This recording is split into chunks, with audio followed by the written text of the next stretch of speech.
Hello and welcome to a quick sharp review of the Attack on Titan Colossal Editions. I'm going to be talking about the structure of the releases. I'm going to be talking about a bit about the story of the book, and then lastly which music I would recommend listening to. So Attack on Titan Colossal Editions, these have been coming out for a fair while now. I got this first one, I want to say back in like 2016 or so. I think they started coming out, and then this recent 7 has just been released in the last month or so in Australia. So just having a look, each one has a different cover with this artwork depicting different Titans. It's not quite the art style that they use within the manga, but it'll do. There we go, Titan. These things are massive, as you can see, and we'll talk a bit about that. So these contain 5 volumes each, except for the third one. The last one, which has 4 volumes only. So that's the last thing. So I think it's 34 volumes in total, and so it wasn't quite 5 to fit in the last one here. So that's why it looks a bit thinner. These have a lot of pages and they're very heavy.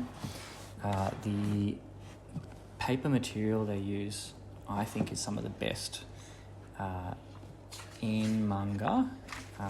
It's not super thick, but it is glossy compared to usual manga paper. Just sort of comparing to standard Shonen Jump release, obviously much bigger than that. And then the paper quality in this Sakamoto days, you see this sort of papery sort of texture. Here you get this nice glossy stuff, and the blacks really pop. And I think that in a series like this, it makes it look awesome. These sort of epic big spreads and stuff look awesome. Love it. These ones have a couple, the first two Colossal Editions have a couple of colour pages, which is pretty sick. I love that spread. So cool. And again, yeah, this colour sort of pops quite well on the large pages. The spines are not super strong, as you can see, but I've read through all of these maybe once or twice at best, definitely all once, and there's no damage there. You just got to be careful when you're reading these. So what I like to do is to get the first few pages and sort of just try to bend it over like this a bit and try to create a crease there, because if you've got creases on either side where it actually should crease, then you're less likely to start bending and buckling this. You can see even if I have it fully open, it's still pretty straight like that, right? So I know some people say these are a bit unwieldy, hard to read. I didn't really struggle with that. I just read it, sitting up. You can't read it hanging over your head. That's not going to work, but there's ways to get around it, and I think that the paper quality and the size of the images more than makes up for it, and also cost effectiveness as well.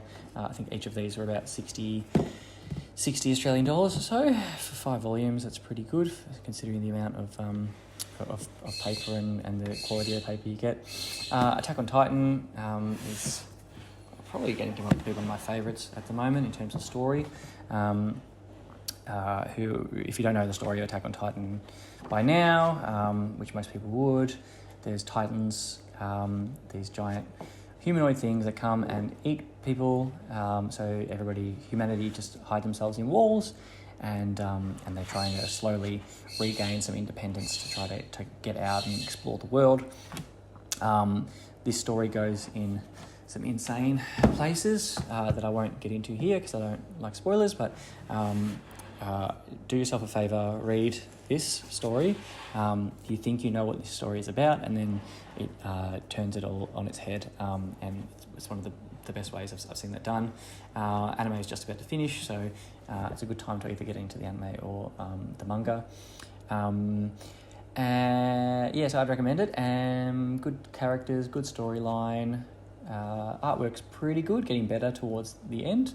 The anime, I think, is an excellent adaptation, and if you had to choose one, I don't know, I'd probably say the anime, to be honest, for most people.